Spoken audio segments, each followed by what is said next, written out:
ఎవరన్నారయ్యా నువ్వు లేవని, ఎవరన్నారయ్యా కనరావని, నిన్ను నమ్మిన భక్తులకు నిజమై నీ ఉన్నావు, నిన్ను కొలిచే కన్నులకు కనిపిస్తూ ఉంటావు.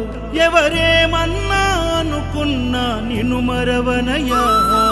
శరణమయ్యప్ప స్వామి అయ్యప్ప, శరణాలు మరవలేను విడవలేను అయ్యప్ప.